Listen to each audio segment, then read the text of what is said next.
Hello साथियों, नमस्कार। आपके अपने YouTube चैनल चालीस स्मार्ट स्टडी में हार्दिक अभिनंदन व स्वागत।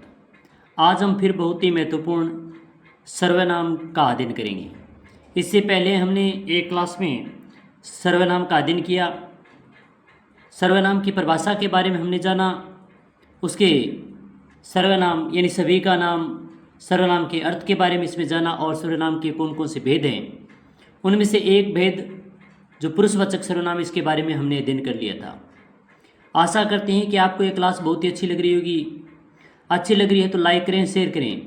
आज सर्वनाम के 6 भेदों में जो पुरुषवाचक सर्वनाम का हमने अध्ययन किया था, और इसी पुरुषवाचक सर्वनाम के अलावा इसमें जो पुरुषवाचक सर्वनाम के भेद थे, उत्तम पुरुष, मध्यम पुरुष और अन्य पुरुषवाचक सर्वनाम, इनका भी हमने अध्ययन कर लिया था।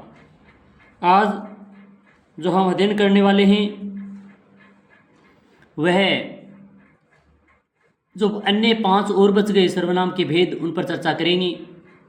तो आप अंत तक बने रहें, क्योंकि यह क्लास आप सभी के लिए, प्रतियोगिता परीक्षा की तैयारी करने वाले विद्यार्थियों के साथ साथ जो पढ़ने वाले विद्यार्थी हैं क्लास में, उन सभी के लिए भी ये क्लास बहुत ही महत्वपूर्ण और इम्पोर्टेंट रहने वाली है।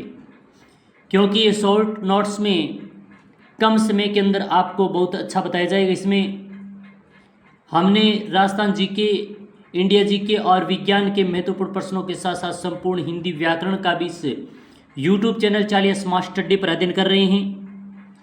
तो आप अंत तक बने रहें, क्लासों को अच्छी तरीके से देखें। आज का जो सर्वनाम का महत्वपूर्ण भेद है दूसरा, निश्चयवाचक सर्वनाम। इसकी परिभाषा है कि वे सर्वनाम शब्द जिनका प्रयोग किसी निश्चित वस्तु के लिए किया जाता है निश्चयवाचक सर्वनाम कहलाते हैं। यानी ऐसे सर्वनाम शब्द जो किसी निश्चित वस्तु के लिए प्रयुक्त किए जाएंगे तो वह निश्चयवाचक सर्वनाम कहलाते हैं। जैसे बात करते हैं तो यह, वह, ये, वे, ये सर्वनाम शब्द। उदाहरण पे देखें तो यह मेरी पुस्तक है, वह मेरी गाड़ी है, ये हमारी कुर्सियां हैं और वह किसकी कॉपी है। तो यह, वह, ये, वे, ये निश्चित शब्द के बारे में, निश्चित बात के बारे में बता रहे हैं, निश्चित वस्तु के बारे में बता रहे हैं, तो निश्चयवाचक सर्वनाम शब्द कहलाएंगे। अब दूसरा है, तीसरा जो अनिश्चयवाचक सर्वनाम। अब अनिश्चयवाचक सर्वनाम कौन से होते हैं, इनके बारे में बात करें तो वे सर्वनाम शब्द जो किसी अनिश्चित व्यक्ति व वस्तु का बोध कराते हैं। यानी ऐसे सर्वनाम शब्द जो किसी व्यक्ति या किसी वस्तु की अनिश्चितता के बारे में बताएंगे, अनिश्चितता होने की स्थिति के बारे में प्रकट करेंगे, तो अनिश्चयवाचक सर्वनाम कहलाते हैं। जैसे बात करें तो कोई, कुछ और किसी। उदाहरण के तौर पर देखें, बाहर कोई खड़ा है तो कोई आ गया, पता नहीं कौन खड़ा है, अनिश्चयवाचक है। अंदर कुछ पड़ा है, क्या पड़ा अभी तक पता नहीं। चाय में कुछ गिरा, कोई आपको बुला रहा है। तो कोई, कुछ, कोई, इस प्रकार के जो शब्द आए वह अनिश्चयवाचक सर्वनाम शब्दों के बोध कराएंगे, तो वहाँ पर अनिश्चयवाचक सर्वनाम शब्द होंगे। अब चौथा है संबंधवाचक सर्वनाम। जो सर्वनाम शब्द वाक्य के परस्पर संबंध का बोध कराते हैं उन्हें संबंधवाचक सर्वनाम कहलाते हैं। यानी ऐसे सर्वनाम शब्द जो किसी वाक्य में संबंध के बारे में बोध कराएंगे। जैसे जो पढ़ेगा सो पास होगा, यानी जो पढ़ेगा वही पास होगा। जिसकी लाठी उसकी भैंस, जिसकी उसकी, जिनके खेत उनके बैल, जिनके उनके। इन उदाहरणों में जो, सो, जिसकी उसकी, जिनकी उनके शब्दों पर सवर संबंध का बोध, यानी परस्पर या परस्पर आएगा, ये परस्पर संबंध का बोध करा रहे हैं, अतः संबंधवाचक सर्वनाम शब्द कहलाएगा। पांचवा है प्रश्नवाचक सर्वनाम। जो सर्वनाम शब्द प्रश्न का बोध कराते हैं उन्हें प्रश्नवाचक सर्वनाम शब्द कहलाते हैं। उन्हें प्रश्नवाचक सर्वनाम कहते हैं जो शब्द है वो प्रश्न का बोध कराएंगे तो उन्हें प्रश्नवाचक सर्वनाम कहलाएंगे।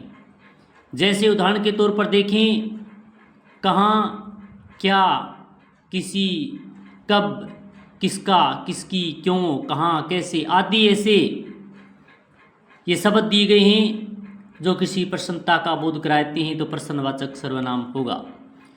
आप यहाँ क्यों आए,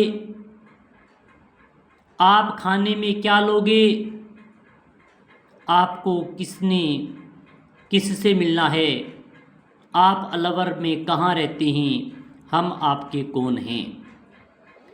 तो यहाँ पर कौन है, इसमें कहाँ है और आपको किससे मिलना है, क्या लोगे, क्यों आदि इस प्रकार के प्रश्नवाचक शब्दों का बोध हो रहे हैं तो ये प्रश्नवाचक सर्वनाम शब्द होंगे।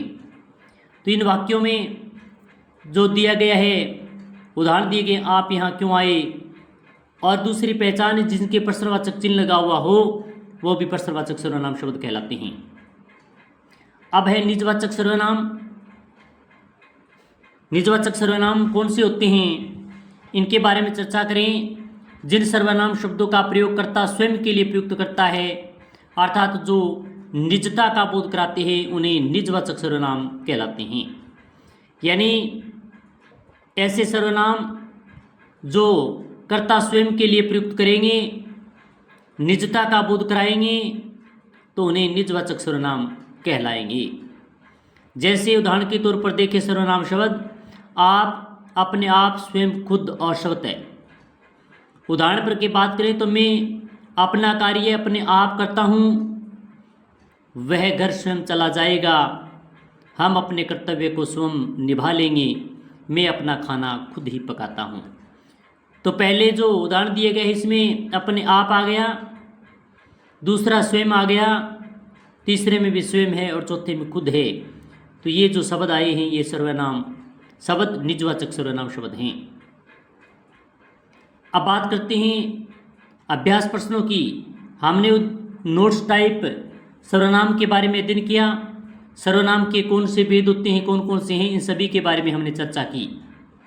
अब है अभ्यास प्रश्न की बात करें। पहला है पुरुषवाचक सर्वनाम के कितने भेद होते हैं। तो पुरुषवाचक सर्वनाम के 3 भेद होते हैं, उत्तम पुरुष, मध्यम पुरुष और अन्य पुरुष। आगे वाला प्रश्न है, जो परिश्रम करेगा उसे ही सफलता मिलेगी, यह वाक्य किस सर्वनाम का उदाहरण है। तो यह संबंधवाचक सर्वनाम का उदाहरण है। तीसरा है निजवाचक सर्वनाम की परिभाषा लिखिए। जिस सर्वनाम शब्द का प्रयोग कर्ता स्वयं के लिए प्रयुक्त करता है उसे निजवाचक सर्वनाम शब्द कहते हैं। जैसे स्वयं, आप, अपने, अपना, खुद आदि। चौथा है अनिश्चयवाचक सर्वनाम किसे कहते हैं, लिखिए।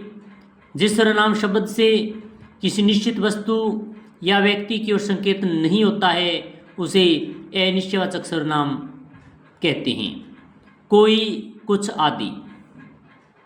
पांचवा है तुम्हारे को माताजी बुला रही है। उचित सर्वनाम लगाकर वाक्य को शुद्ध कीजिए। तो शुद्ध वाक्य होगा तुमको माताजी बुला रही है। सर्वनाम के भेद, सर्वनाम के 3, 4, 5 और 6, तो 6 भेद होते हैं। 7वां प्रश्न है शायद कमरे में कोई छिपा हुआ है। इस वाक्य में रेखांकित शब्द कौन सा सर्वनाम है, कोई की। प्रश्नवाचक सर्वनाम, संबंधवाचक सर्वनाम, अनिश्चयवाचक सर्वनाम, निजवाचक सर्वनाम। तो इसका सही उत्तर होगा अनिश्चयवाचक सर्वनाम शब्द है। आगे है 8वां सर्वनाम किसे कहते हैं। संज्ञा के स्थान पर प्रयुक्त होने वाले शब्दों को सर्वनाम कहते हैं।